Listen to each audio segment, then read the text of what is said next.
ಬಂದಿರುವ ಎಲ್ಲ ಮಾಧ್ಯಮ ಮಿತ್ರರಿಗೆ ಸ್ವಾಗತ ವಹಿಸ್ತಿದ್ದೇನೆ. ಮತ್ತು ನಮ್ಮ ಗ್ರಾಮಸ್ಥರಾದ ದೇವಕಿ ಅವರನ್ನು ಸ್ವಾಗತ ವಹಿಸ್ತಾ, ಮತ್ತು ನನ್ನ ತಮ್ಮನಾದ ವಿಜಯ್ ಕಟೀಲ್ ಮತ್ತು ಅಮ್ಮನವರಿಗೆ ಸ್ವಾಗತವನ್ನು ಬಯಸ್ತಾ, ಆತ್ಮೀಯ ಮಾಧ್ಯಮ ಮಿತ್ರರೇ, ಕೆಲವು ದಿನಗಳ ಹಿಂದೆ ಕಟೀಲ್ ರೇಷನ್ ಅಂಗಡಿ ನ್ಯಾಯಬೆಲೆಯಲ್ಲಿ ನಡೆದ ಮಾತಿನ ಚಕಮಕಿಯ ಬಗ್ಗೆ ಸ್ಪಷ್ಟೀಕರಣ ನೀಡುತ್ತಿದೆ. ಕಟೀಲ್ ಹಲವು ವರ್ಷಗಳಿಂದ ಮಂಜುನಾಥ್ ನಾಯಕ್ ಎಂಬವರ ಅಂಗಡಿಯಲ್ಲಿ ನ್ಯಾಯಬೆಲೆಯ ಅಂಗಡಿಯಲ್ಲಿ ಸರ್ಕಾರದಿಂದ ಸಿಗುವ ರೇಷನನ್ನು ನೀಡುತ್ತಿದ್ದು ಗ್ರಾಹಕರಿಗೆ ಉತ್ತಮ ಸೇವೆ ನೀಡುತ್ತಿದ್ದರು. ಆದರೆ ಇತ್ತೀಚಿನ ಕೆಲವು ವರ್ಷಗಳಿಂದ ಈ ರೇಷನ್ ಅಂಗಡಿಯಲ್ಲಿ ಹಲವಾರು ಸಮಸ್ಯೆಗಳ ಉದ್ಭವವಾಗಿದೆ. ಮುಖ್ಯವಾಗಿ ಕೆಲವು ದಿನಗಳ ಹಿಂದೆ ನಾನು ಮತ್ತು ನನ್ನ ಅಮ್ಮ ಅಕ್ಕಿ ತೆಗೆದುಕೊಳ್ಳಲು ತಾಯಿಯ ಜೊತೆ ಹೋಗಿದ್ದೆವು. ಆ ಸಂದರ್ಭದಲ್ಲಿ ಅವರು ಒಂದು ಗೋನಿಗೆ ನಮಗೆ ಆ್ಯಕ್ಚುಲಿ ಹೌದು 100 ಕಿಲೋ ಬರೋದು ಹೌದು, ಯಾಕಂದರೆ ನಮ್ಮದು ಮೊದಲು ಜಾಯಿಂಟ್ ಫ್ಯಾಮಿಲಿ ಇದ್ದದ್ದು. ಈಗ ನಾನು ಬಾಡಿಗೆ ಮನೆಯಲ್ಲಿದ್ದೇನೆ. ರೇಷನ್ ಕಾರ್ಡ್ ಒಂದೇ ಉಂಟು, ಅದು ಕೂಡ ನಾವು ಅರ್ಜಿ ಕೊಟ್ಟಿದ್ದೇವೆ. 1.5 ವರ್ಷಗಳ ಮುಂದೆಯೇ ನನ್ನ ಅಣ್ಣ ಅರ್ಜಿ ಕೊಟ್ಟಿದ್ದಾನೆ ಬೇರೆ ರೇಷನ್ ಕಾರ್ಡ್, ಇಲ್ಲಿ ದಾಖಲೆ ಇದೆ. ಅದು ಆಗ್ತಾ ಇರಲ್ಲ, ಈಗಲೂ ಆಗ್ತಾ ಇಲ್ಲ. ರೇಷನ್ ಅಂಗಡಿ ಹೋಗುವಾಗ ಮೊದಲು ಆದ ಘಟನೆ 21 ತಾರೀಕಿಗೆ ಆದ ಘಟನೆ ನಾನು ವಿವರಿಸ್ತಾ ಇದ್ದೇನೆ. ಅಮ್ಮ ಮತ್ತು ನಾನು ರೇಷನ್ ತರಲಿಕ್ಕೆ ಹೋಗುವಾಗ ಅಲ್ಲಿ ನಾನು ಕೇಳಿದೆ 50 ಕಿಲೋ ಇದ್ದು ಚೀಲ ಕೊಡಿ ಅಂತ, ಒಂದು ಗೋಣಿ ಚೀಲ ಕೊಡಿ. ಅದಕ್ಕೆ ಅವರು ಇದು 50 ಚೀಲ ಕೊಟ್ಟರೆ 50 ರೂಪಾಯಿ ಕೊಡಬೇಕು. ಅದಕ್ಕೆ ನಾನು ಕೇಳಿದೆ ಸರ್ಕಾರದ ಏನಾದರೂ ನಿಯಮ ಉಂಟು 50 ರೂಪಾಯಿ ತಗೊಳ್ಳೋದು ಅಂತ. ಆಗ ದೀಪಾ ನಾಯಕ್ ಎಂಬವರು ಮೊನ್ನೆ ಪ್ರತಿಷ್ಠೆ ನಿಮ್ಮ ಮುಂದೆ ಬಂದಿದ್ದಾರೆ. ಅವರು ಹೇಳಿದ್ದು ಎಲ್ಲ ದಾಖಲೆ ಇಲ್ಲದೆ ಸುಳ್ಳನ್ನು ಹೇಳಿ ಹೋಗಿದ್ದಾರೆ ಇಲ್ಲಿಂದ. ದೀಪಾ ನಾಯಕ್ ಅವರು ಬಂದ ಮೇಲೆ ಈ ರೇಷನ್ ಅಂಗಡಿಯ ಸಮಸ್ಯೆ ಶುರುವಾಗಿದೆ. ಅವರು ಬಂದ ನಂತರ ನಾವು ರೇಷನ್ 50 ರೂಪಾಯಿ ನಿಮ್ಮದು ಸರ್ಕಾರದ ನಿಯಮ ಉಂಟು ಅಂತ ಕೇಳಿದೆ. ಅದಕ್ಕೆ ಅವರು ಬಂದು ನೀನು ಭಾರಿ ಮಾತಾಡ್ತೀಯ, ನಿಯಮಗಳ ಬಗ್ಗೆ ನಮಗೆ ಕಳಿಸಿಕೊಡ್ಬೇಡ, ನಿನಗೆ ಆಗ್ತದೆ ಅದು 50 ರೂಪಾಯಿ ಕೊಟ್ಟು ಕೊಂಡೋಗು, ಇಲ್ಲದಿದ್ದರೆ ನೀನು ಚೀಲ ತಂದುಕೊಂಡು. ನಾವು ಆಲ್ರೆಡಿ ಚೀಲ ತಂದಿದ್ದೇವೆ. ಇವರ ಬಾಯಲ್ಲಿ ತುಂಬ ಜನರದ್ದು ಕಂಪ್ಲೇಂಟ್ ಇತ್ತು ಆ ರೇಷನ್ ಅಂಗಡಿ ಇತ್ತು. ಅದಕ್ಕೆ ನಾವು ಅದನ್ನು ಸ್ಪಷ್ಟೀಕರಿಸಬೇಕಿತ್ತು. ಅದಕ್ಕೆ ನಾನು ಕೇಳಿದೆ ನಿಮ್ಮಲ್ಲಿ ಏನಾದರೂ ಇದು ಕಾನೂನು ನಿಯಮಗಳು ಇದೆ ಅಂತ. ಅದಕ್ಕೆ ಅವರು ಹೇಳಿದ್ದು ಕಾನೂನೆಲ್ಲ ಮಾತಾಡಬೇಡ, ಜಾಸ್ತಿ ಮಾತಾಡಿದರೆ ನಿನ್ನ ರೇಷನ್ ಕಾರ್ಡ್ ಕ್ಯಾನ್ಸಲ್ ಮಾಡ್ತೇನೆ ಅಂತ ಹೇಳಿದರು. ನಾನು ಆಲ್ರೆಡಿ ನನಗೆ BP ಪೇಷಂಟ್, ನಾನು ಟ್ಯಾಬ್ಲೆಟ್ ಉಂಟು. ಅವರು ರೇಷನ್ ಕಾರ್ಡ್ ಕ್ಯಾನ್ಸಲ್ ಮಾಡ್ತೇನೆ ಅನ್ನೋವಾಗ ನನಗೆ ಸ್ವಲ್ಪ ಸಿಟ್ಟು ಬಂದದ್ದು ಹೌದು. ಆಮೇಲೆ ನಾನು ಮೊಬೈಲ್ ತೆಗೆದೆ. ಈಗ ಹೇಳಿ ನಿಮಗೆ ರೇಷನ್ ಕಾರ್ಡ್ ಗೋಣಿ ಚೀಲಕ್ಕೆ ನೀವು ಹಣ ತಗೊಳ್ಳುವ ಏನಾದರೂ ಕಾನೂನು ಇದೆಯಾ, ಕಾನೂನು ಇದ್ದರೆ ತೋರಿಸಿ ಅಂತ ಹೇಳಿದೆ. ಅವರು ಇಲ್ಲ, ನಿನಗೆ ಬೇಕಾದರೆ ಕೊಂಡೋಗು, ಇಲ್ಲದಿದ್ದರೆ ನೀನು ಬಿಟ್ಟು ಹೋಗು, ಅದು ನಮಗೆ ಬರುವುದಿಲ್ಲ, ಮತ್ತು ಜಾಸ್ತಿ ಮಾತಾಡಿ ರೇಷನ್ ಕಾರ್ಡ್ ಕ್ಯಾನ್ಸಲ್ ಮಾಡ್ತೇನೆ ಅಂತ. ನೀವು ವಿಡಿಯೋದಲ್ಲಿ ಕೂಡ ನೋಡಿ, ಅವರೇ ನನ್ನ ಇದೇ ಮೊಬೈಲನ್ನು ತೆಗೆದು ನೆಲಕ್ಕಾಗಿದೆ. ಡಿಸ್ಪ್ಲೇ ಸಹ ಹೋಗಿದೆ ನೋಡಿ, ಡಿಸ್ಪ್ಲೇ ಸಹ ಹೋಗಿದೆ, ನೆಲಕ್ಕಾಗಿದೆ. ಆ ವಿಡಿಯೋದಲ್ಲಿ ಸ್ಪಷ್ಟವಾಗಿ ನಿಮಗೆ ಗೋಚರಿಸ್ತದೆ ನಮ್ಮ ಮೊಬೈಲ್ ಎಳೆದು ತಗೊಂಡದ್ದು. ನಂದು ಸ್ವರ ಸ್ವಲ್ಪ ದಪ್ಪ, ಆದ್ದರಿಂದ ಅದನ್ನು ಮಾತಾಡುವಾಗ ಸ್ವಲ್ಪ ಎದುರಿನಾಗೆ ರ್ಯಾಶ್ ಆಗಿ ಕಾಣಿಸ್ಬೋದು. ಇದು ಒಂದೇ ಕಂಪ್ಲೇಂಟ್ ಅಲ್ಲ. ಬದಿಯಲ್ಲಿ ಮತ್ತೊಂದು ಎಂತಂದರೆ ನನ್ನ ಇಲ್ಲಿ ಪಾಯಿಂಟ್ ಇದು ಸಾರ್ವಜನಿಕ, ಇದು ಎವಿಡೆನ್ಸ್, ಇಲ್ಲಿ ಎಲ್ಲ ಗ್ರಾಮಸ್ಥರ ಸಿಗ್ನೇಚರ್, ಇದು ನಾನು ಹಾಕಿದ್ದಲ್ಲ, ಇದು ಗ್ರಾಮಸ್ಥರದ್ದು, ಇದು ದಾಖಲೆ. ಇದು ಅವರು ನಿನ್ನೆ ಬಂದು ಹೇಳಿದರು. ನಾವು ಅದು ಮೊನ್ನೆದ ಘಟನೆಯನ್ನು ವಿವರಿಸ್ತೇನೆ. ಆದ ನಂತರ ನಾನು ರೇಷನ್ ಅಕ್ಕಿ ತಗೊಂಡೆ ಬಂದ ಮೇಲೆ ನನಗೆ ಅದು ಡೌಟ್ ಕ್ಲಿಯರ್ ಆಗಲಿಲ್ಲ. ಯಾವುದು ಗೋಣಿ ಚೀಲದ ಮಾಹಿತಿ ಬೇಕು. ಅದು ಕೂಡ ಎಂತ, ಅದು ವಿಡಿಯೋ ಮಾಡಿದ ನಂತರ 50 ರೂಪಾಯಿ ಇದ್ದದು ಒಮ್ಮೆಲೆ 30 ರೂಪಾಯಿ ಡಿಸ್ಕೌಂಟ್ ಆಯಿತು ಮೊಬೈಲ್ ಹಿಡಿದ ನಂತರ. ನೋಡಿ, ಮೊದಲು ಹೇಳಿದವರು 50 ರೂಪಾಯಿ ಕೊಡಬೇಕು ಒಂದು ಗೋಣಿಗೆ ಅಂತ. ನಾನು ಮೊಬೈಲ್ ಹಿಡಿದ ನಂತರ 50 ರೂಪಾಯಿಂದ 20 ರೂಪಾಯಿಗೆ ಬಂದರು. 30 ರೂಪಾಯಿ ಡಿಸ್ಕೌಂಟ್ ಮಾಡಿದರು. ನನಗೆ ಈ 20 ರೂಪಾಯಿದಲ್ಲಿ ಕೂಡ ಡೌಟ್ ಇತ್ತು, ಯಾಕಂದರೆ ನಮಗೆ ನಿಯಮ ಗೊತ್ತಿರಲಿಲ್ಲ. ನಾವು ಕೇಳಿದ್ದು ನಮಗೆ ಸರ್ಕಾರದ ನಿಯಮವನ್ನು ನಮಗೆ ತೋರಿಸಿ, ಅದರ ಆದೇಶ ಇರ್ತದೆ, ಆದೇಶವನ್ನು ತೋರಿಸಿ ಅಂತ. ತೋರಿಸಲಿಲ್ಲ. ಆಮೇಲೆ ನಾವು ಬಂದು ನನಗೆ ಮತ್ತೆ ಕೂಡ ಡೌಟ್ ಇತ್ತು. ನಾವು ಅಲ್ಲಿ ಸೋಷಲ್ ವರ್ಕರ್ ಇದ್ದಾರೆ ಪ್ರಕಾಶ್ ಕಿನಿಗೋಳಿ ಅಂತ, ಅವರಿಗೆ ಕಾಲ್ ಮಾಡಿ ವಿಚಾರ ತಿಳಿಸಿ ಹೀಗೆ ಮತ್ತೆ ಅಂತ ನಾನು ಮಾಡಿದ ವಿಡಿಯೋ ನಮ್ಮ ಪಟ್ಟಣ ಪಂಚಾಯತಿ, ನಮ್ಮದೇ ಗ್ರಾಮದೊಂದು ಪಟ್ಟಣ ಪಂಚಾಯತಿ ಗ್ರೂಪ್ ಉಂಟು, ಅದರಲ್ಲಿ ಹಾಕಿ ಕ್ವಶನ್ ಮಾರ್ಕ್ ಹಾಕಿದೆ, ಹೀಗೆ ನಿಯಮ ಉಂಟಾ ಅಂತ. ಆಮೇಲೆ ಅವರು ಅಲ್ಲಿ ಸಾರ್ವಜನಿಕರೆಲ್ಲ ಜಮಾಯಿಸಿದರು. 50ರಿಂದ 100, ಅರ್ಧ ಗಂಟೆಯ ಒಳಗಡೆ 50ರಿಂದ 100 ಮಂದಿ ಅಲ್ಲಿ ಜಮಾಯಿಸಿದರು. ಇದು ಕೇಳಬೇಕು, ಇನ್ನೂ ಕೆಲವು ವಿಷಯ ಕೇಳಲಿಕ್ಕೆ ಉಂಟು, ಇದನ್ನೆಲ್ಲ ಕೇಳಬೇಕಂತ. ಆಮೇಲೆ ಅವರು ಯಾರು ಫುಡ್ ಇನ್ಸ್ಪೆಕ್ಟರ್ ಅವರು ನಿನ್ನೆ ಮಾಧ್ಯಮದಲ್ಲಿ ನಿಮಗೆ ಸುಳ್ಳು ಹೇಳಿದೆ ನೋಡಿ. ನಾವು ಆರೋಗ್ಯ ಇಲಾಖೆಯನ್ನು ಕರೆಸಿದ್ದು ನಾವು, ಅವರು ಕಲಿಸಿದ್ದಾರೆ. ಫುಡ್ ಇನ್ಸ್ಪೆಕ್ಟರನ್ನು ಕರೆಸಿದ್ದು ನಾವು. ಅವರು ಕಳಿಸಿದ ಸಂಬಂಧಪಟ್ಟ ಅಧಿಕಾರಿಗಳನ್ನು ಪ್ರಕಾಶ್ ಕಿನ್ನಿಕೋಳಿ ಅವರು ಸೋಷಲ್ ವರ್ಕರ್ ಅವರು ಫೋನ್ ಮಾಡಿ ಕರೆಸಿದರು. ಆಮೇಲೆ ಸ್ಪಷ್ಟಪಡಿಸಿದ್ರು ಆ ಗೋಧಿ ಚೀಲವನ್ನು ಅವರಿಗೆ ಬಂದ ಮೇಲೆ ಏನು ಅದರ ಬಗ್ಗೆ ನಮಗೆ ಕ್ಲಿಯರಿಟಿ ಅಲ್ಲಿ ಆಯಿತು. ಅದರ ಬಗ್ಗೆ ಕ್ಲಿಯರಿಟಿ ಆಯಿತು. ಇನ್ನು ಇದು ಬೇರೆ ಸಮಸ್ಯೆ ಏನಂದರೆ, ಒಂದನೇ ಅದು ರಾಜ್ಯ ಹೆದ್ದಾರಿಗೆ ಅಂಟಿಕೊಂಡಿದೆ ಅಂಗಡಿ, ರೇಷನ್ ಅಂಗಡಿ ರಾಜ್ಯ ಹೆದ್ದಾರಿಗೆ ಅಂಟಿಕೊಂಡಿದೆ. ಅದು ಯಾವ ಲೆಕ್ಕದಲ್ಲಿ ಸರ್ಕಾರ ಅವರಿಗೆ ಇದು ಲೈಸೆನ್ಸ್ ಕೊಡ್ತಿದೆ ಅಂತ ನಮಗೆ ಗೊತ್ತಿಲ್ಲ. ಅದರ ಬಗ್ಗೆ ನಮಗೆ ಮಾಹಿತಿ ಬೇಕು, ಅದು ಕೊಡಲಿಕ್ಕೆ ಉಂಟಾ, ಮತ್ತು ದಿನಸಿ ಅಂಗಡಿಯಲ್ಲಿ ಅದು ಆ ರೇಷನ್ ಅಂಗಡಿ ಕೊಡಲಿಕ್ಕೆ ಉಂಟಾ ನಮಗೆ ಗೊತ್ತಿಲ್ಲ. ಇದರ ಬಗ್ಗೆ ನಮಗೆ ಮಾಹಿತಿ ಬೇಕಾಗಿದೆ, ಇದು ನಮಗೆ ಮಾಹಿತಿ ಗೊತ್ತಿಲ್ಲ. ದಿನಸಿ ನಾನೊಬ್ಬ ಡ್ರೈವರ್, ನಾನು ಕರ್ನಾಟಕದ ಮೂಲೆಗೆ ಹೋಗಿದ್ದೇನೆ. ದಿನಸಿ ಅಂಗಡಿಯಲ್ಲಿ ರೇಷನ್ ಕೊಡ್ತಾನೆ ನಾನು ಇಷ್ಟರ ತನಕ ನೋಡಲಿಲ್ಲ. ದಿನಸಿ ಅಂಗಡಿ ನಾನು ಇಷ್ಟರ ತನಕ ನೋಡಲಿಲ್ಲ. ಅದು ಕೂಡ ರಾಜ್ಯ ಹೆದ್ದಾರಿಯ ಜಂಕ್ಷನ್ ಪ್ಲೇಸ್. ನೀವು ಬೇಕಾದರೆ ಮಾಧ್ಯಮದಲ್ಲಿ ನಿಮಗೆ ನಾವು ಇದು ಆರ್ಡರ್ ಮಾಡ್ತಲ್ಲ, ನಮ್ಮ ವಿನಂತಿ ಮಾಡ್ತಾ ಇದ್ದೇನೆ, ನಿಮಗೆ ಒಮ್ಮೆ ಹೋಗಿ ಆ ಒಂದು ಜಾಗವನ್ನು ಪರಿಶೀಲಿಸಿ. ಜಂಕ್ಷನ್ ಅದು, ಆ ಬದಿ ಕೂಡ ರೋಡ್, ಈ ಬದಿಯಿಂದ ಹೋದರೆ ಕಿನ್ನಿಕೋಳಿಗೆ ಹೋಗುವ ರೋಡು, ಇದು ದೇವಸ್ಥಾನಕ್ಕೆ ಹೋಗುವವರು. ಅವರದ್ದೇ ಆದ ಕೆಲವೊಂದು ಸಿಸ್ಟಮನ್ನು ಚಾಲು ಮಾಡಿದ್ದಾರೆ. ಶುಕ್ರವಾರ ಬಂದರೆ ರೇಷನ್ ಇಲ್ಲ, ಯಾಕೆಂದರೆ ಅಲ್ಲಿ ದೇವಸ್ಥಾನಕ್ಕೆ ಅವರ ಭಕ್ತರಿದ್ದಾರೆ, ಅಲ್ಲಿ ಬ್ಲಾಕ್ ಆಗ್ತಾರೆ ಅಂತ ಹೇಳಿ ಅವರೇನು ಶುಕ್ರವಾರ ಕೊಡೋದು ನಿಲ್ಲಿಸಿದ್ದಾರೆ. ಇದು ಯಾವ ನಿಯಮ ನನಗೆ ಗೊತ್ತಿಲ್ಲ. ಶುಕ್ರವಾರ ಕೊಡಲಿಕ್ಕೆ ಉಂಟಾ ಇಲ್ವಾ ಅಂತ ನನಗೆ ಗೊತ್ತಿಲ್ಲ. ಇದು ನನ್ನ ಮಾಹಿತಿ ಬೇಕಾಗಿದೆ ಇದರ ಬಗ್ಗೆ ಕೂಡ. ಶುಕ್ರವಾರ ಕೊಡಲಿಕ್ಕೆ ಉಂಟಾ ಇಲ್ಲ. ಮತ್ತು ಸಂಜೆ 4ರಿಂದ ಅವರದ್ದು ಕ್ಲೋಸು. ರೇಷನ್ ಕೊಡೋದು ದಿನಸಿ ಕೊಡ್ತಾರೆ, ರೇಷನ್ ಕೊಡೋದಿಲ್ಲ. 4 ಗಂಟೆಗೆ ಕ್ಲೋಸು. ಪಾಪದವರು ಹೋದರೆ ಎಷ್ಟು ಜನರನ್ನು ಸತಾಯಿಸಿದ್ದಾರೆ ಅಂದರೆ, ಪಾಪದವರು ಹೋದರೆ ಸರ್ವರ್ ಇಲ್ಲ, ಮತ್ತು ಅಕ್ಕಿಯನ್ನು ಅಲ್ಲೇ ಬಿಡುವವರಿಗೆ ಅಲ್ಲೇ ಚೀಟು ಬರೆದು ಕೊಡ್ತಾರೆ. ಇಷ್ಟು ರೂಪಾಯಿದ್ದು ನೀವು ಇಲ್ಲಿ ದಿನಸಿ ತಗೊಳ್ಳಿಂದ. ಅವ್ರ ಬದಿಯಲ್ಲಿ ಅಂಗಡಿಯ ಜೊತೆಗೆ ರೇಷನ್ ಅಂಗಡಿ, ಅದರ ಅವರಿಗೆ ಪರ್ಮಿಷನ್ ಇದೆ, ಸರ್ಕಾರದ ಪರ್ಮಿಷನ್ ಇದೆ, ಅದು ನಮಗೆ ಮಾಹಿತಿ ಇಲ್ಲ. ಅದನ್ನು ದಯವಿಟ್ಟು ಅದರ ಬಗ್ಗೆ ತನಿಖೆ ಆಗಬೇಕು. ಮತ್ತೊಂದು ಕಂಪ್ಲೇಂಟ್, ಇದು ನಂದು ಕಂಪ್ಲೇಂಟ್ ಅಲ್ಲ, ಸಾರ್ವಜನಿಕರ ಕಂಪ್ಲೇಂಟ್. ಅದು ವಿದ್ಯುತ್ ದಾಖಲೆಯೊಂದಿಗೆ ಬಂದಿದೆ, ನಾವು ಸುಳ್ಳು ಹೇಳ್ತಾ ಇಲ್ಲ. ವಿದ್ಯುತ್ ದಾಖಲೆ ಇದನ್ನು ಬೇಕಾದ್ರೆ ನಿಮಗೆ ಕೊಡ್ತೇನೆ. ಮತ್ತೊಂದು ಅವರ ಒಂದು ಸಮಿತಿಯವರಿಗೆ ಅಂತ ನ್ಯಾಯಬೆಲೆ ಅಂಗಡಿಯ ಸಮಿತಿಯವರಿಗೂ ಕೂಡ ಸುಳ್ಳು ಹೇಳಿದ್ದಾರೆ, ಸುಳ್ಳು ಮಾಹಿತಿ ಇದೆ. ನಾನು ಅವರಿಗೆ ಕೂಡ ರಿಕ್ವೆಸ್ಟ್ ಮಾಡೋದು, ಒಂದು ಸಂಘಟನೆ ಉಂಟಲ್ಲ ನ್ಯಾಯಬೆಲೆ ಅಂಗಡಿ ಸಂಘಟನೆ ರಿಕ್ವೆಸ್ಟ್ ಮಾಡ್ತೇವೆ, ನೀವು ಮೊದಲು ಇದನ್ನು ಪರಿಶೀಲಿಸಿ. ಜನರ ಸಮಸ್ಯೆ, ಇದು ನನ್ನ ಸಮಸ್ಯೆ ಅಲ್ಲ, ಇದು ಜನರ ಸಮಸ್ಯೆ. ದಾಖಲೆಗಳೇ ಒಂದೇ ನಾವು ಬಂದಿದೆ, ಅವರು ಯಾವುದೇ ದಾಖಲೆ. ನಿನ್ನೆ ಒಂದು ಪಾಯಿಂಟ್ ನೀವು ಮಾಡಿದೆ, ಅದು ಒಬ್ಬರೇ ಪಾಯಿಂಟ್ ಕ್ವಶನ್ ಕೇಳಿದ್ದು, ಯಾರಂತ ಗೊತ್ತಿಲ್ಲ. ನಿಮ್ಮ ಅಂಗಡಿಯಲ್ಲಿ ಸಿ ಸಿ ಕ್ಯಾಮರಾ ಇದ್ದರೆ ಅವರ ಎಲ್ಲ ಅಕ್ರಮಗಳು ಇಲ್ಲಿಗೆ ನಿಲ್ಲಿತಾ ಇತ್ತು. ಮತ್ತೊಂದು ವಿಷಯ ಹೇಳಿದ್ರು ಮೊನ್ನೆ, ನಮ್ಮದು ಪೂರ್ವಜರಿಂದ ಇದ್ದದ್ದು, ಅವರು ಒಪ್ಪಿಕೊಳ್ಳೋದು ನಮಗೆ ಗೊತ್ತು. ನಾನು ಚಿಕ್ಕದಿರುವಾಗ ಅದೇ ಪಾಯಿಂಟಲ್ಲಿ ರೇಷನ್ ಅಂಗಡಿ ಇದ್ದದ್ದು. ಯಾಕೆ ಇಷ್ಟು ಇಂಪ್ರೂವ್ಮೆಂಟ್ ಒಂದು ಸಿ ಸಿ ಕ್ಯಾಮರಾ ಯಾಕೆ ಹಾಕಲಿಲ್ಲ? ಯಾಕೆಂದರೆ ಇವತ್ತು ನೋಡಿ, ನನ್ನ ವಿಡಿಯೋ ವೈರಲ್ ಆದಮೇಲೆ ಅದರ ಮರುದಿವಸ 300, ನೀವು ಬೇಕಾದರೆ ಕಾಲ್ ಲಿಸ್ಟ್ ನಾನು ಚೆಕ್ ಮಾಡಿ 300ಕ್ಕೂ ಮಿಕ್ಕಿ ಕಾಲ್ ಬಂದಿದೆ. ಎಲ್ಲ ಕಂಪ್ಲೇಂಟ್ ನನಗೆ ಹೀಗೆ ಆಗಿದೆ. ಮೊದಲಿಗೆ ಬಂದದ್ದು ನಮಗೆ ಕಂಪ್ಲೇಂಟ್ ಏನಂದರೆ, ಸತೀಶ್ ಹೀಗೆ ಆಗ್ತಾ ಉಂಟು, 4 ಗಂಟೆಗೆ ಒಂದು ಟೆಂಪ ಗೂಡ್ಸ್ ಗಾಡಿ ಬಂತು, ಮೂಟೆ ಬೆಳಿಗ್ಗೆ 4 ಗಂಟೆಗೆ. ಅವರ ಅಂಗಡಿ ಓಪನ್ ಆಗಿ 8:15 ಗಂಟೆಗೆ. ಇವರ ಬೆಳಿಗ್ಗೆ ಇದು ಯಾರು ಮಾಡೋದು? ಇದು ಓನರೇ ಮಾಡಿದ್ದು, ಇದು ಓನರೇ ಮಾಡ್ತಾ ಇದ್ದದ್ದು. 4:15 ಗಂಟೆಗೆ ಬಂದು ಅಂಗಡಿಯನ್ನು ಓಪನ್ ಮೂಟೆ ಅಕ್ಕಿಯನ್ನು ಸಾಗಿಸ್ತಾರೆ. ಎಲ್ಲಿಗೆ ಸಾಗಿಸ್ತಾರೆ ಅಂತ ಪ್ರಶ್ನೆ ಮಾಡಿದರೆ ದಬ್ಬಾಳಿಕೆ. ಒಬ್ಬ ಪ್ರಭಾವಿ ರಾಜಕಾರಿ ಹೆಸರು ಹೇಳಿ ದಬ್ಬಾಳಿಕೆ ಮಾಡ್ತೇನೆ, ನಿನ್ನ ನೋಡ್ಕೊಳ್ತೇನೆ, ನಿನ್ನ ರೇಷನ್ ಕಾರ್ಡ್ ಕೆಲಸ. ಹೌದು, ನಾನು ಒಪ್ಪಿಕೊಳ್ತೇನೆ, ಅವರು ಹೇಳಿದ 1 ಪಾಯಿಂಟ್ ಒಪ್ಪಿಕೊಳ್ತೇನೆ. ಹೌದು, ನನ್ನ ಅಣ್ಣ ಕಾರ್ ತೆಗೆದ 1.5 ವರ್ಷದ ಮುಂಚೆ ಒಂದು ಸೆಕೆಂಡ್ ಹ್ಯಾಂಡ್ ಕಾರ್ ತೆಗೆದಿದೆ. ಅವನೀಗ ಅದನ್ನು ಮಾರಲಿಕ್ಕೆ ತುಂಬ ಟ್ರೈ ಮಾಡ್ತಾ ಇದ್ದಾರೆ, ಯಾಕಂದರೆ ಲೋನ್ ಕಟ್ಟಲಿಕ್ಕೆ ಅವನಿಗೆ ಕಷ್ಟ ಆಗ್ತಾ ಇದೆ. ಹಾಗಾದರೆ ಪಾಪದವರು ಒಂದು ಕಾರ್ ತಗೊಂಡ್ರೆ ತಪ್ಪಾಗಿದ್ದರೆ ನಾವು ಒಪ್ಪಿಕೊಳ್ತೇವೆ. ಕಾರ್ ತಗೊಳ್ಬಾರ್ದು, ಕಾರ್ ತಗೊಂಡ್ರೆ ರೇಷನ್ ಕಾರ್ಡ್ ಕ್ಯಾನ್ಸಲ್ ಆಗುತ್ತೆ, ಒಪ್ಪಿಕೊಳ್ತೀವಿ. ನಾನು ತುಂಬ ಮನೆಯನ್ನು ತೋರಿಸ್ತೇನೆ, 2 ಎಕರೆ ಜಾಗ ಇದ್ದವರಿಗೆ BPL ಕಾರ್ಡ್ ಇದ್ದನ್ನು ತೋರಿಸ್ತೇನೆ. ಎಲ್ಲವೂ ಕ್ಯಾನ್ಸಲ್ ಆಗಬೇಕು. ಆಗುದಾದರೆ ನಾನು ತೋರಿಸ್ತೇನೆ, ನಮ್ಮ ಊರಿನಲ್ಲೇ ಇದ್ದಾರೆ. ಇದು ದಾಖಲೆಗಳು ಉಂಟು ನೋಡಿ. ಇದು ದಾಖಲೆ, ನನ್ನ ಅಣ್ಣ ರೇಷನ್ ಕಾರ್ಡ್ ಚೇಂಜ್ ಮಾಡಿ 1 ವರ್ಷದಿಂದ ಅಲಿತಾ ಇದ್ದೇನೆ. ಇದು ದಾಖಲೆಯೊಂದಿಗೆ ಬಂದು ಅವರ ಕಾಲ ನಿನ್ನೆ ಬೊಗಳೆ ಬಿಟ್ಟದ್ದು ಯಾರು? ದೀಪಾನಾಯಕ ನಿನ್ನೆ ಬಂದು ಎಲ್ಲ ಸುಳ್ಳು ಮಾಹಿತಿ ಕೊಟ್ಟಿದೆ. ನಾವು ಇದು ದಾಖಲೆಗಳೊಂದಿಗೆ, ಇದು ನನ್ನ ಸಮಸ್ಯೆ ಅಲ್ಲ, ಜನರ ಸಮಸ್ಯೆ. ಇದು ಜನರ ಸಮಸ್ಯೆಗೆ ನಾವು ಉತ್ತರ ನೀಡಬೇಕು. ಮತ್ತೊಂದು ವಿಷಯ ಉಂಟು.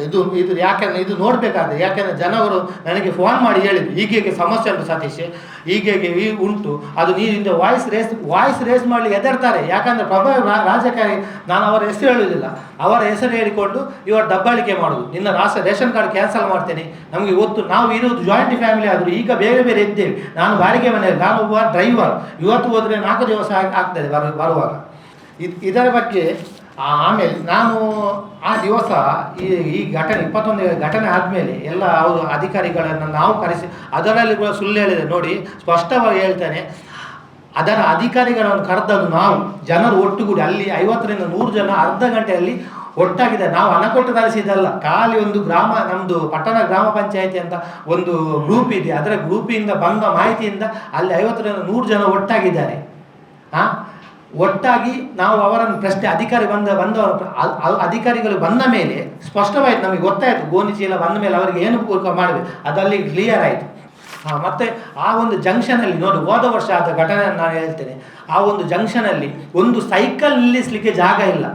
ಇವರಿಗೆ ಅಕ್ಕಿ ಬಂದರೆ ಅವತ್ತು ದಿನ ರೋಡ್ ಬ್ಲಾಕ್. ಇದು ನಾನು ಇಷ್ಟರ ತನಕ ಆ ಥರದ ಒಂದು ರೇಷನ್ ಅಂಗಡಿ ಇಷ್ಟರ ತನಕ ನೋಡಿ, ರೋಡ್ ಬದಿ ರಾಜ್ಯ ಹೆದ್ದಾರಿಗೆ ಒರೆಸಿಕೊಂಡು ರೇಷನ್ ಅಂಗಡಿಯನ್ನು, ನಾನೀಗ ಕರ್ನಾಟಕದ ಮೂಲೆಗೆ ಹೋಗ್ತೇನೆ, ಸೊಸೈಟಿಯಲ್ಲಿ ನೋಡಿದ್ದೇನೆ ರೇಷನ್ ಕೊಡುವುದನ್ನು. ಇಲ್ಲದಿದ್ದರೆ ಪಂಡಿತರ ಅಕ್ಕಿ ವಿತರಣೆ ಒಂದು ಸಪ್ರೇಟ್ ಆಗಿ ಒಂದು ಅಂಗಡಿ ಇರ್ತದೆ, ಅದನ್ನು ನೋಡಿದ್ದೇನೆ. ಮತ್ತು ಈ ಥರ ರಾಜ್ಯದಾರಿಗೆ ಒತ್ತುಕೊಂಡು ಒಂದು ಜಂಕ್ಷನಲ್ಲಿ ಸುಮಾರು ವರ್ಷದಿಂದ ಇಷ್ಟು ರೇಸ್ ಮಾಡಲಿಕ್ಕೆ ಹೆದರ್ತಾರೆ. ಯಾಕೆಂದ್ರೆ ಅವರ ಬೆದರಿಕೆ ನಿಮಗೆ ಗೊತ್ತಿಲ್ಲ. ನೀವು ಬೇಕಾದರೆ ನಾವು ನಿಮಗೆ ವಿನಂತಿ ಮಾಡುವ, 10 ಮನೆಗೆ ಹೋಗಿ ನೀವು ಇದರ ಬಗ್ಗೆ ಇನ್ಕ್ವೈರಿ ಮಾಡಿ, ಆಗ ನಿಮಗೆ ಸತ್ಯ ಗೊತ್ತಾಗ. ಅವರ ಹೆಸರು ಹೇಳುವುದಿಲ್ಲ, ಯಾಕೆಂದ್ರೆ ಅವರ ಪ್ರಭಾವಿಗಳು, ಅದು ನಮ್ಗೆ ಗೊತ್ತಿಲ್ಲ, ಅವರ ಸಂಬಂಧ ಅಂತ ಹೇಳ್ತಾರೆ, ನಮಗೆ ಗೊತ್ತಿಲ್ಲದ ವಿಷಯ ನಾವು ಅಲ್ಲ ಸಿಟಿಯವರು ಅವರ ಹೆಸರನ್ನು ನಾನು ಹೇಳಲಿಕ್ಕೆ, ಯಾಕಂದರೆ ನಮಗೆ ಗೊತ್ತಿಲ್ಲ. ನಮಗೆ ಎಷ್ಟು ಗೊತ್ತು, ಎಷ್ಟು ಸತ್ಯ ಉಂಟು ಅದನ್ನು ಹೇಳಿ, ನಾವು ಅವಳಾಗಿ ಆಶಾ ಉಡುಪನಾಗೆ ಬುರುಡು ಬೀಳುವುದಲ್ಲ ಇಲ್ಲಿ. ಅವರು ಬಂದು ಮೊನ್ನೆ ಸುಳ್ಳು ಮಾಹಿತಿ ಕೊಟ್ಟ, ಯಾವುದಕ್ಕೂ ಕೂಡ ದಾಖಲೆ, ನಮ್ಮದು ಎಲ್ಲದಕ್ಕೆ ದಾಖಲೆ ಇಟ್ಕೊಂಡು ಬಂದೆ. ಇದನ್ನು ಸಂಬಂಧಪಟ್ಟ ಅಧಿಕಾರಿಗಳಿಗೆ ನಾವು ತಲುಪಿಸುವ ಕೆಲಸ ಮಾಡ್ತೇವೆ, 100% ಮಾಡ್ತೇವೆ. ಯಾಕಂದರೆ ನಮಗೆ ಇದು ಸ್ಟೇಷನಲ್ಲಿ ಎಲ್ಲ ಕ್ಲಿಯರ್ ಆಗಿ ಬಿಟ್ಟಿದೆ. ಕ್ಲಿಯರ್ ಆಗಿ ಅವರು ಸ್ಟೇಷನ್ನವರು ಕರೆಸಿ ಹೇಳಿದರು ಯಾಕೆ ಮಾಡಿದ್ರು. ನಾನು ಹೇಳಿ ನನಗೆ ಸ್ಪಷ್ಟನೆ ಬೇಕಿತ್ತು, ಸ್ಪಷ್ಟನೆ ನಮಗೆ ಸಿಕ್ಕಿದೆ, ಆಹಾರ ಅಧಿಕಾರಿಗಳು ಬಂದು ಕೊಟ್ಟಿದೆ. ಆಮೇಲೆ ನಂದು ಮೊಬೈಲಲ್ಲಿ ಡಿಲೀಟ್ ಮಾಡಿದೆ, ವಿಡಿಯೋ ಎಲ್ಲ ಡಿಲೀಟ್ ಮಾಡಿದೆ. ಆಮೇಲೆ ನಮ್ಮ ಒಂದು ಲೋಕಲ್ ಚಾನಲ್ನವರೊಂದು ಒಬ್ಬರು ಇದ್ದರು, ಅವರ ಹತ್ರ ನಾನು ರಿಕ್ವೆಸ್ಟ್ ಮಾಡಿದೆ, ಹೀಗೆ ಆಗಿದೆ, ಅವರು ಅದು ಡಿಲೀಟ್ ಮಾಡಿಬಿಡಿ, ಅದು ಸ್ಪಷ್ಟೀಕರಣ ಸಿಕ್ಕಿದೆ ಅಂತ. ಡಿಲೀಟ್ ಮಾಡಿದ ಮೇಲೂ ಇವರ ಅಪರಾಧ ಮಾಡಿ ನಿನ್ನೆ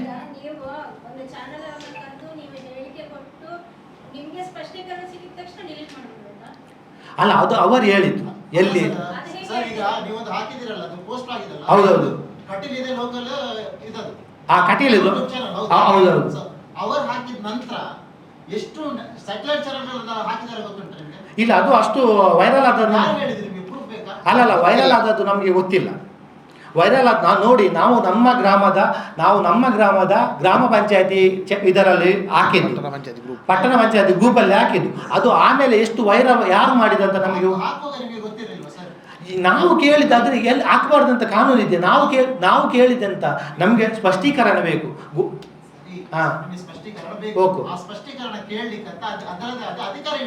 ಅಧಿಕಾರಿಗಳ ಟಚ್ ನಮ್ಗೆಲ್ಲ. ಆಮೇಲೆ ನಾವು ಯಾರನ್ನು ಸೋಷಿಯಲ್ ವರ್ಕರ್ ಅನ್ನು ಕರೆಸಿ ಅವರಿಂದ ಕಾಲ್ ಮಾಡಿ ಕರೆಸಿ, ಹೌದೌದು, ಅವರು ನಾಳೆ ಗ್ರಾಮೋತ್ಸವ, ಕೊಡೆದೂರು ಗ್ರಾಮೋತ್ಸವ ಅಂತ, ಅದರ ಹಿಂದೆ ಇದ್ದಾರೆ ಅವರು. ಅದರಿಂದ ಬರಲಿಕ್ಕೆ ತುಂಬ ಜನ ಬರಲಿಕ್ಕೆ, ಅದು ನಮಗೆ ನೋಡಿ, ನಾವು ಡ್ರೈವರ್, ನಮಗೆ ಎಲ್ಲರನ್ನು ಬಸ್ ಮಾಡಿ ಕಳಿಸುವಷ್ಟು ನಾವು ವಿನಂತಿ ಮಾಡೋದು, ನೀವು ಬಂದರೆ ಇಡೀ ಊರಿನವರನ್ನು ಒಟ್ಟು ಮಾಡ್ಬೋದು, ಇಡೀ ಊರಿನವರನ್ನು ಒಟ್ಟು ಮಾಡ್ತೀನಿ. ನೀವು ಒಂದು ದಿವಸ ಇಷ್ಟು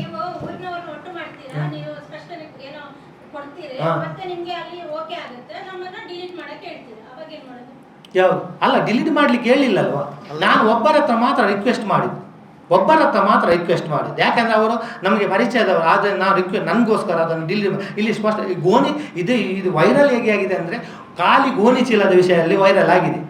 ವಿಷಯ ಇದರಲ್ಲಿ ಪೂರ ಮಾಹಿತಿ ಎಂಥ ಸಮಸ್ಯೆ ಉಂಟು, ಈ ಪ್ರಾಯದವರು ಹೋದರೆ ಹೇಗೆ ಬೆದರಿಸ್ತಾರೆ. ಮತ್ತು ರೇಷನ್ ಅಂಗಡಿಯಲ್ಲಿ ದಿನಸಿ ಅವರು ಅಕ್ಕಿ ಖರೀದಿಸಿ, ಇಲ್ಲಿಂದ ಬಡವರಿಗೆ ಅಕ್ಕಿ ಖರೀದಿಸಿ ಈ ಬದಿಯಿಂದ ರೇಷನ್ಗೂ ಇದು ದಿನಸಿಯನ್ನು ಕೊಡ್ತಾರೆ. ಅದು ಕಾನೂನು ಪ್ರಕಾರ ಉಂಟಾ ಇಲ್ವಾ ನಮಗೆ ಗೊತ್ತಿಲ್ಲ.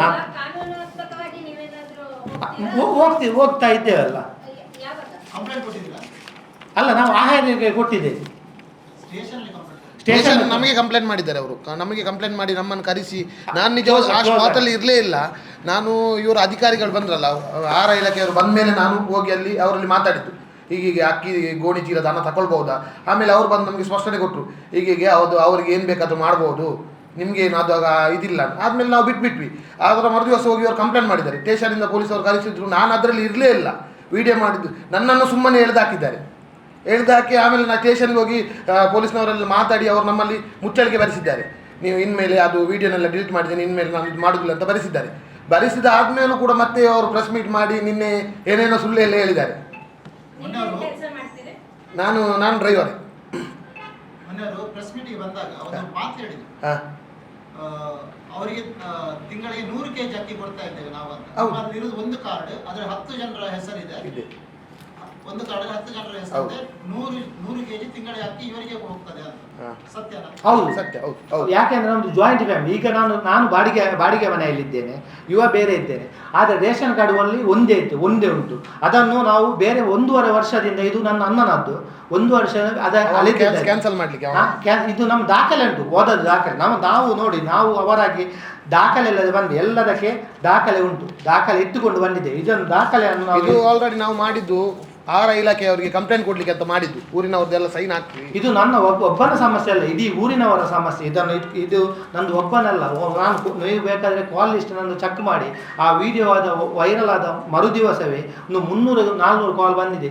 ಒಂದನೇ ಅದು 4 ಗಂಟೆಗೆ ಅಕ್ಕಿ ಹೋಗುದು, ಮೂಟೆ ಅಕ್ಕಿ ಹೋಗ್ತದೆ ಅಂತ. ಅದನ್ನು ಕೂಡ ನಾವು ಇನ್ಮೇಲೆ ಅದನ್ನು ಪ್ರೂವ್ ಮಾಡಿ ನಾವು ನೋಡಿ. ಇವರು ಇಷ್ಟು ವರ್ಷದಿಂದ 25 ನನಗೆ ನಾನು ಹುಟ್ಟಿದಾಗಲಿಂದ ಆ ರೇಷನ್ ಕಾರ್ಡಲ್ಲಿ ಕೊಡ್ತಾ ಇದ್ದಾರೆ. ನೀವು ಒಂದು CC ಕ್ಯಾಮೆರಾ ಹಾಕಿದ್ರೆ ಇವರ ಬಣ್ಣ ಬಯಲಾಗ್ತಿತ್ತು. ಯಾಕಂದರೆ CC ಕ್ಯಾಮೆರಾ ಎಲ್ಲ ರೆಕಾರ್ಡ್ ಆಗ್ತದೆ.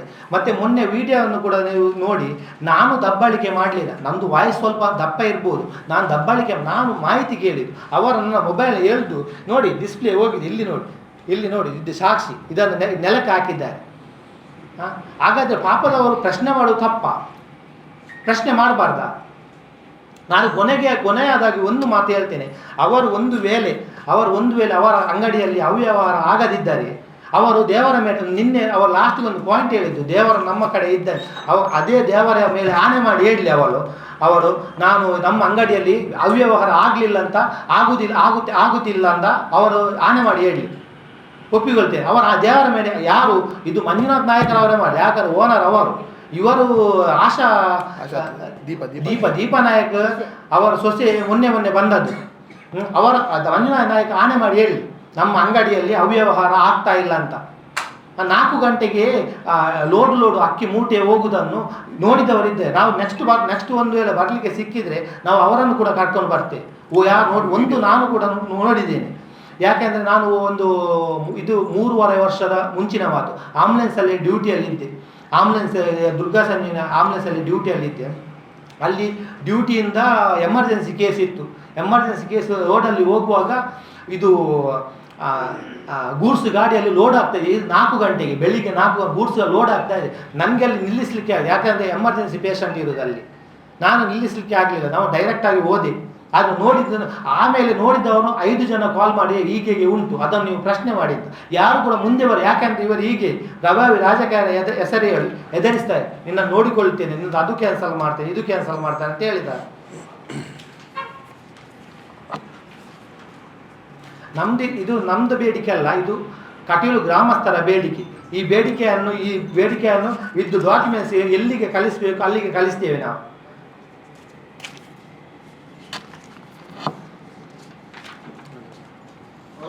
ಮೊನ್ನೆ ಬಂದವರು ಮತ್ತೊಂದು ಮಾತು ಹೇಳಿದ್ರು, ನೀವು ಮೊನ್ನೆ ಅಕ್ಕಿ ಕೊಂಡವರಿಗೆ ಹೋದ್ರಲ್ಲ, ಆಗ ಆಲ್ರೆಡಿ ನಿಮ್ಮ ತಾಯಿ ಕೈಯಲ್ಲಿ ಒಂದು ಚೀಲ ಇತ್ತು, ಇನ್ನೊಂದು ಚೀಲ ಕೇಳಿದ್ರು. ಹೌದು. ನಾವು ನೋಡಿ, ನಾವು ಮೊನ್ನೆ ಹೋದದ್ದು ನಮಗೆ ಅದಕ್ಕಿಂತ ಮುಂಚೆ ಕೂಡ ತುಂಬ ಕಂಪ್ಲೇಂಟ್, ನಾನು ಎಂತ ಹೇಳಿದೆ, ಅದಕ್ಕೆ ತುಂಬ ಕಂಪ್ಲೇಂಟ್ ಇತ್ತು. ಇದು ಗೋಣಿಸಿಲ್ಲ, ಕೆಲವರ ಹತ್ರ 100 ರೂಪಾಯಿ ತಗೊಳ್ಳೋದು ಹೀಗೆ ಇತ್ತು. ನಾನು ಯಾವಾಗಲೂ ಹೋಗಿ ಅಮ್ಮನೇ ಇತ್ತು, ಯಾವಾಗಲೂ ಮೊನ್ನೆ ಮನೆಯಲ್ಲಿದ್ದೆ, ನನ್ನನ್ನು ಕರ್ಕೊಂಡು ಹೋದು. ನಾನು ಅದಕ್ಕೋಸ್ಕರ ಗೋಣಿ ನಾವು ಕೊಂಡೋಗಿದ್ದು ನಿಜ, ಸತ್ಯ. ಅವರ ಬಾಯಿಂದ ಎಂತ ಬರ್ತದೆ ಅಂತ ಕೇಳಲಿಕ್ಕೆ ಇತ್ತು ನಮಗೆ. ನಾವಂದ್ರೆ ಗೌರ್ಮೆಂಟ್ ಇಂದ ಬರುವ ನೋಡಿ, ಅಕ್ಕಿಯ ಗೋಣಿ 50 kg ಅಕ್ಕಿ ದೊಡ್ಡ ಬರ್ತದಲ್ಲ, ಅದು ನಮಗೆ ಫ್ರೀಯಾಗಿ ಕೊಡಿ ಅಂತ ನಾವು ಕೊಡ್ಬಹುದಾ ಇಲ್ವಾ ಅಂತ ಸ್ಪಷ್ಟನೆ ಕೇಳಿದವರು. ಅವರಿಗೆ ಕೂಡ ಮಾಹಿತಿ ಇರಲಿಲ್ಲ. ಅವರಿಗೆ ಮಾಹಿತಿ ಸಿಕ್ಕಿದ್ದು ಯಾವಾಗ ಆಹಾರ ಇಲಾಖೆಯವರು ಬಂದ ಮೇಲೆ ಅವರಿಗೆ ಮಾಹಿತಿ ಸಿಕ್ಕಿತ್ತು. ಅವರು ಬಂದು ಹೇಳಿದಿಲ್ಲ, ಗೋಣಿ ಚೀಲ ನಿಮಗೆ ಅಂಗಡಿಯವ್ರಿಗೆ ಏನು ಬೇಕಾದ್ರೂ ಮಾಡ್ಬೋದು.